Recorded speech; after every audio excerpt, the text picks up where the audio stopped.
बिस्मिल्लाहिर्रहमानिर्रहीम, अस्सलामुअलैकुम। Welcome back to my YouTube channel. मेरा नाम है दुआ खान और आप देख रहे हैं प्लेस ऑफ एजुकेशन। आज की इस वीडियो में हम ASI BPS 9 का एक और पास्ट पेपर सॉल्व करने जा रहे हैं और एक ऑलरेडी हम कर चुके हैं। जनवरी 2024 में जो पेपर हुआ था वो हम सॉल्व कर चुके हैं। अगर आपने उसकी वीडियो नहीं देखी तो डिस्क्रिप्शन में आपको लिंक मिल जाएगा और आई बटन पे क्लिक करके भी आप देख सकते हैं। अच्छा, ये वाला जो पेपर है ये भी ASI BPS 9 का ही है। आप देख सकते हैं यहाँ पर थोड़ा सा आपको क्लियर नहीं होगा विजुअल।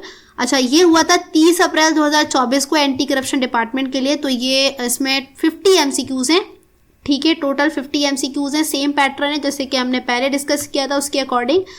अच्छा, तो इसको सॉल्व करते एक बात और मैं बता दूं आपको कि इसमें 2 MCQs ऐसे हैं जो same as it is repeat हुए हैं, ठीक है जी। और काफ़ी सारे टॉपिक्स हैं जो जनवरी 2024 वाला पेपर है और ये 30 अप्रैल वाला पेपर है। इसमें काफ़ी सारे जो MCQs हैं उनका टॉपिक बिल्कुल सेम है, ठीक है। तो इससे आपको काफ़ी मदद मिल सकती है आने वाले एग्जाम की तैयारी करने के लिए, जो अभी करंटली अगस्त में जो अनाउंस हुए थे ना, ये होने वाले हैं कुछ टाइम के अंदर। नहीं है, मैंने यहाँ पर आपके लिए इसको कंपोज कर दिया है ताकि आप आसानी से इसको देख सकें। एक बात और कि बहुत जल्दी मैं इन दोनों पास पेपर्स के अकॉर्डिंग एक गैस पेपर बनाने वाली हूँ जिससे आपकी काफ़ी ज़्यादा हेल्प हो जाएगी, ताकि आप आसानी से समझ सकेंगे कि एक्चुअली ये वाले टॉपिक्स हैं, ये वाले MCQs हैं, इनको हमने इस तरीके से पढ़ना है। तो कि आज हम सिर्फ इसमें से इन 50 MCQs में से टॉप 25 MCQs को करेंगे, बाकी अनदर 25 नेक्स्ट वीडियो में यानी पार्ट 2 के अंदर, ठीक है। तो फटाफट से स्टार्ट कर लेते हैं।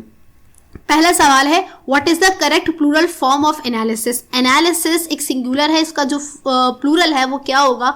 इसका प्लूरल होगा ANALYSES। This is the correct plural of analysis. Analysis का मतलब होता है तज्जिया करना, तो this is the right answer. तो अकॉर्डिंग टू दिस आपको सिंगुलर प्लूरल की अंडरस्टैंडिंग होनी चाहिए। इसी तरह से मैस्कुलिन, फेमिनिन, वर्ड्स अपोजिट, ये चीज़ें यानी ग्रामर की जो बेसिक स्कूल में पढ़ी होती है ना, वो वाली चीज़ें आपको पता होना चाहिए। क्वेश्चन नंबर 2 है, the line dividing Pakistan and India was drawn by, ठीक है। दो कंट्रीज के दरमियान जो बॉर्डर होता है इसके हवाले से बहुत क्वेश्चनिंग होती है। कभी नाम पूछ लिया जाता है पाकिस्तान अफगानिस्तान के बीच में जो बॉर्डर है, कभी पाकिस्तान ईरान के दरमियान जो है, अच्छा कभी पाकिस्तान इंडिया के दरमियान जो है उसका नाम पूछ लिया जाता है, कभी वो जो लाइन जिसने ड्रॉ की है वो पूछ ली जाती है, कभी उसकी लेंथ पूछ ली जाती है। तो ये एक आइडिया है। अच्छा, इसके अकॉर्डिंग किसने ड्रॉ की थी इंडिया पाकिस्तान के दरमियान? सर साइरल रैडक्लिफ ने। तो B is the right answer. Next है क्वेश्चन नंबर 3 है, autobiography daughter of east was written by. जो ऑटोबायोग्राफी यानी खुद इंसान अपनी ही जिंदगी के बारे में कोई किताब लिखता है जिसमें अपने जिंदगी में होने वाले वाकयात के बारे में जिक्र करता है, तो उसको हम ऑटोबायोग्राफी कहते हैं। तो ये डॉटर ऑफ ईस्ट ये किसने लिखी है? लिखी है बेनजीर भुट्टो ने। सो इसका राइट आंसर है ए। नेक्स्ट है क्वेश्चन नंबर 4 है, smoke is a case of. Smoke basically air pollution को कहते हैं। ये इंडस्ट्रियल एरिया में जो कोल बर्निंग वगैरह होती है उसकी वजह से एनवायरनमेंट में फैलता है और इससे जो विजिबिलिटी होती है वो रिड्यूस हो जाती है। तो इसका राइट आंसर है बी यानी एयर पोल्यूशन, ठीक है। ये मिक्सचर होता है बेसिकली, उसका स्मोक और फोक का मिक्सचर होता है, ठीक है। नेक्स्ट क्वेश्चन नंबर 5 है, what is the correct plural form of child, ठीक है। कभी कभी ये लोग ग्रामर का कोई एक टॉपिक पकड़ लेते हैं, उसी से रिलेटेड 2-3 MCQs दे देते हैं।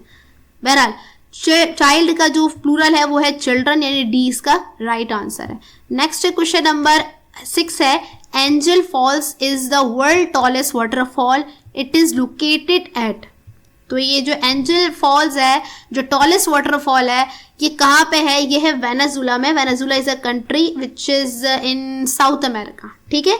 अच्छा, ये जो वाटरफॉल है एंजल वाटरफॉल, इसकी जो हाइट है वो है 979 मीटर्स और फिट्स में मुझे सही से याद नहीं है, कुछ 3212 या कुछ करके इस तरह से कुछ इसकी फिट में हाइट है, ठीक है। अच्छा, ये जितने भी वाटरफॉल्स है ना, जैसे कि विक्टोरिया हो गया, नाइग्रा हो गया और ये एंजल फॉल, इसके बारे में जनरल नॉलेज बहुत आती है, तो इसकी हाइट वगैरह, लोकेशन वगैरह आप अच्छे से देख लीजिएगा। नेक्स्ट क्वेश्चन नंबर 7 है, the largest island in the world is located eight. Largest island कहाँ पर है दुनिया में? तो ग्रीनलैंड में है, ठीक है। बहुत ही खूबसूरत आइलैंड है ये, आर्टिक और मेरे ख्याल से अटलांटिक ओशन के दरमियान कुछ है ये, I think. Next question number 8 है, choose the idiom for keep one's temper, ठीक है। अच्छा, यहाँ पे ये जो इडियम है ना, ये इंडिकेट कर रहा है किसको कि इंसान को अपना जो गुस्सा है ना उसको स्टेबल रखना चाहिए, मतलब अपने टेम्परामेंट को ना मतलब कम रखना चाहिए, अपने गुस्से पे कंट्रोल रखना चाहिए। अगर गुस्से का माहौल भी हो, गुस्सा भी आ रहा हो, तब भी जो है ना अपने आप को थोड़ा शांत रखना चाहिए, रिलैक्स रखना चाहिए। तो ये मतलब अच्छे मूड को कुछ इंडिकेट कर रहा है। तो इसके अकॉर्डिंग इसका राइट आंसर होगा to be in a good mood, यानी B is a right answer. Next question number 9 है, choose the sentence with the correct subject verb agreement. यानी यहाँ पर ये कुछ यहाँ पर ग्रामेटिकली मिस्टेक्स करके ये ऑप्शंस दिए और बोला है कि इनमें वो कौन सा सेंटेंस है जिसमें सब्जेक्ट और वर्ब मैच करते हैं। ठीक है, इसका मतलब है कि सब्जेक्ट अगर सिंगुलर है तो वर्ब भी सिंगुलर होना चाहिए, सब्जेक्ट अगर प्लूरल है तो वर्ब भी प्लूरल होना चाहिए। तो यहाँ पे इसके अकॉर्डिंग इसका जो राइट आंसर है वो ए भी है और डी भी है। क्यों? क्योंकि हर्ट जो है इसका, अच्छा सेंटेंस का पहले मैं आपको मीनिंग बता दूं। इसका मतलब है कि एक जो भेड़ियों का जो रेवड़ है ना वो खेतियों में चर रहा है, इसकी ये मीनिंग है। ठीक है अब हर्ट का मतलब है रेवड़। अब रेवड़ एक सिंगुलर को इंडिकेट कर, एक रेवड़, ठीक है, तो वो सिंगुलर को इंडिकेट कर रहा है, रिप्रेजेंट कर रहा है। तो इसके अकॉर्डिंग यहाँ पर सिंगुलर वर्ब लगा हुआ है, तो दिस इज करेक्ट। ठीक है, अब यहाँ पर इन दोनों में क्या है, हर्ट सिंगुलर है और यहाँ पे प्लूरल है वर्ब, यहाँ पे प्लूरल है और यहाँ पे सिंगुलर है, दिस इज रॉन्ग।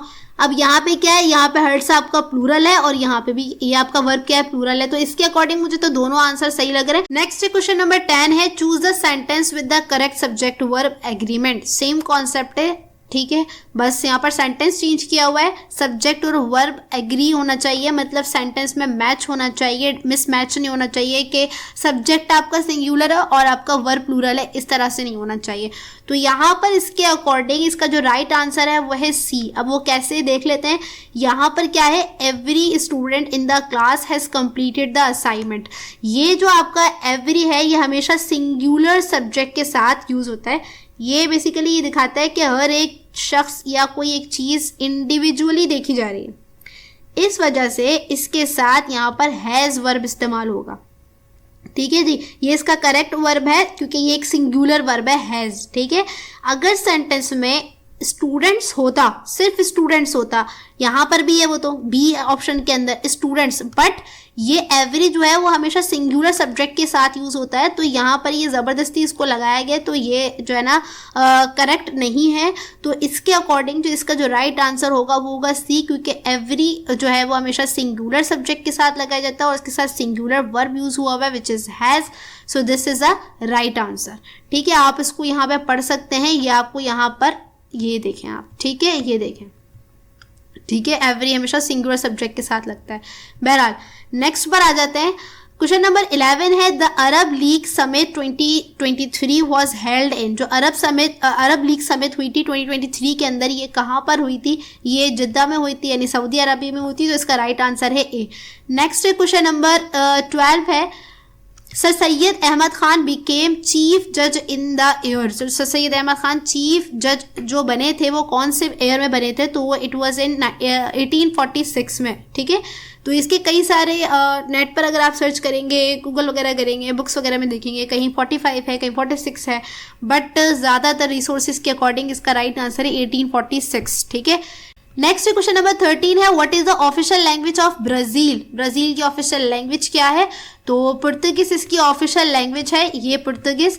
अच्छा, कभी पूछ लेते हैं फला कंट्री का जो कैपिटल है वो क्या है, ठीक है, कैपिटल्स पूछ लेते हैं, कभी उनकी लैंग्वेजेस पूछ लेते हैं। तो ये जो इंपॉर्टेंट कंट्रीज़ हैं इनकी लैंग्वेज और इनके कैपिटल आपको पता होने चाहिए। अगर आप चाहेंगे तो इसके लिए अलग से सेपरेट वीडियो भी मैं बना सकती हूँ, लेकिन उसके लिए आपको मुझे कॉमेंट करके बताना पड़ेगा। अच्छा जी, नेक्स्ट क्वेश्चन नंबर 14 है, which forest act as barriers against cyclones. अच्छा ये सवाल क्या है, ये रिपीटेड है, जो जनवरी 2024 में पेपर हुआ था SI BPS 9 का, उसमें ये सेम क्वेश्चन रिपीट हुआ है 30 अप्रैल 2024 वाले पेपर में। ठीक है, अच्छा इसका राइट आंसर बताने से पहले मैं आपसे एक माजरत करना चाहती हूँ, क्योंकि इससे पहले जो मैंने पेपर करवाया था उसमें मैंने आपको गलत ऑप्शन बता दिया था।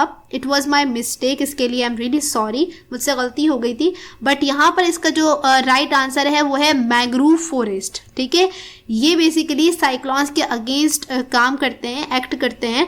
मैंने आपको जो लगवाया था वो एवरग्रीन लगवाया था, तो ये इसका रॉन्ग है। ठीक है जी, मैंग्रोव फॉरेस्ट क्या होते हैं? बेसिकली मैंग्रोव फॉरेस्ट वो होते हैं जो मोस्टली कोस्टल एरियाज में पाए जाते हैं, जैसे जहाँ फ्रेश वाटर होता है, सी वाटर होता है। ये ट्रीज के बेसिकली स्ट्रॉन्ग रूट्स होते हैं जो साइक्लोन स्टॉर्म या फिर जो कोस्टल इरोजन होता है इसके अगेंस्ट बेसिकली नेचुरल बैरियर का काम करते हैं। इन फॉरेस्ट की वजह से जो साइक्लोन का इम्पैक्ट होता है उसको काफ़ी हद तक ओवरकम किया जा सकता है, इसलिए ये बैरियर अगेंस्ट साइक्लोन कहलाते हैं। ठीक है जी, तो इसका जो राइट आंसर है वो है बी यानी मैंग्रोव फॉरेस्ट। ठीक है, नेक्स्ट क्वेश्चन नंबर 15 है। क्वेश्चन नंबर 15 है what play the most important role in regulating temperature and determining climate on the earth? ठीक है, तो इसका जो राइट आंसर है वो है ओशियन, यानी ए इज द राइट आंसर। क्योंकि क्या है कि ओशियन का जो टेम्परेचर होता है वो क्लाइमेट को रेगुलेट करता है, क्योंकि ये हीट एब्जॉर्ब करते हैं और रिलीज करते हैं साथ में, जिससे ग्लोबल वेदर पैटर्न जो है वो स्टेबल रहता है। इसलिए ये काफ़ी ज़्यादा इंपॉर्टेंट रोल प्ले करते हैं। तो इसका राइट आंसर है ओशियन। ठीक है जी, नेक्स्ट क्वेश्चन नंबर 16 है। हना लेक इज़ लोकेटेड इन, हना लेक जो है वो कोयटा में है, और कोयटा में कहाँ है? ये यूराक वैली है ना, यूराक वैली उसके नियर बाय ये पाया जाता है। तो इसका राइट आंसर है बी यानी Quetta. Hanna lake is located in Quetta. Lakes के हवाले से मैं पहले बता चुकी हूँ, आपको बहुत अच्छे से पढ़ना पड़ेगा। 1 से 2 लेक्स के बारे में ज़रूर पूछा जाता है, एक सवाल तो ऐसा मस्ट होता ही है।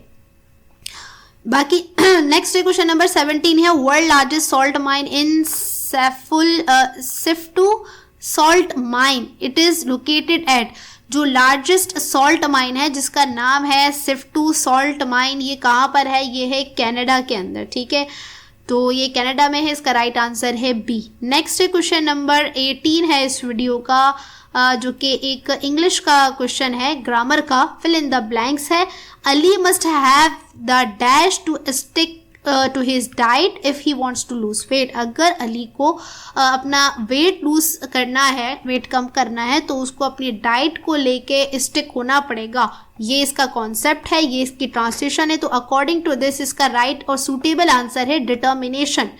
डिटर्मिनेशन का मतलब होता है मतलब पक्का इरादा कर लेना। ठीक है, पक्का इरादा कर लेना। अज़म इसकी मतलब ट्रांसलेशन है, इसकी मीनिंग एक्चुअली ना, बट अज़म का मतलब होता है पुख्ता इरादा। ठीक है, यहाँ पे ऑब्स्टिनेसी का मतलब है जिद, और डिसीजन का मतलब है फैसला, और ऑब्लिगेशन का मतलब है फर्ज। ठीक है, तो इसके अकॉर्डिंग इसका राइट आंसर है determination. Ali must have the determination to stick to his diet if he wants to lose weight. Question number 19 है। Choose a sentence with correct subject verb agreement. Same चीज़ है। ठीक है, तो यहाँ पर इसके अकॉर्डिंग इसका राइट आंसर है बी। कैसे देख लेते हैं। ये जो नाइदर है ना, नाइदर के साथ सिंगुलर वर्ब यानी इज यूज होता है। नाइदर ऑफ द ऑप्शन एक सिंगुलर आइडिया को रिप्रेजेंट कर रहा है यहाँ पर, तो इसलिए यहाँ पर इसका जो राइट आंसर होगा वो होगा बी, क्योंकि यहाँ पर क्या है, इज क्या है, एक सिंगुलर वर्ब है, और नाइदर क्या है, एक सिंगुलर सब्जेक्ट है। ठीक है जी, नेक्स्ट क्वेश्चन नंबर 20 है, which is also a grammatical question. यहाँ पर ये फिल इन द ब्लैंक है, इसके अकॉर्डिंग यहाँ देख लेते हैं। The children dash playing in the park. ठीक है, यहाँ पर जो चिल्ड्रन है वो एक प्लूरल सब्जेक्ट है, जैसे कि हमने 3rd या 4th मेरे ख्याल से MCQs में हमने देखा चाइल्ड का फुल फॉर्म। तो यहाँ पर क्या है कि इसलिए इसके साथ क्या होगा, प्लूरल वर्ब यूज होगा, विच इज एंजॉय। तो इसका राइट आंसर क्या होगा, बी। ठीक है, क्योंकि यहाँ पर सिंगुलर वर्ब एंजॉय सही नहीं होगा, क्योंकि सब्जेक्ट प्लूरल है। दैट इज वाई इसका राइट आंसर क्या होगा, बी। नेक्स्ट क्वेश्चन नंबर 21 है। Name the country that won FIFA women's world cup 2023। तो the right answer is Spain. Next question number 22 है। Which Pakistani poet got Lenin prize. तो Faiz Ahmad Faiz is a right answer. जो Lenin prize Pakistani poet जिन्होंने लिया वो है फैज़ अहमद फैज़। तो which country is known as the land of the thunder dragons. तो B is a right answer, यानी भूटान। भूटान को लैंड ऑफ थंडर ड्रैगॉन्स कहते हैं। नेक्स्ट क्वेश्चन नंबर 24 है। Who is the national poet of Sindh. जो नेशनल पोइट है सिंध के, हम सबको पता है, शाह अब्दुल लतीफ़ भट्टाई, यानी D is a right answer. Next question number 25 है, जो कि इस वीडियो का लास्ट है। According to the scientist how many galaxies are there in the universe. So according to scientist there are 100 billion galaxies are there in the universe. तो D इसका क्या है, राइट आंसर है।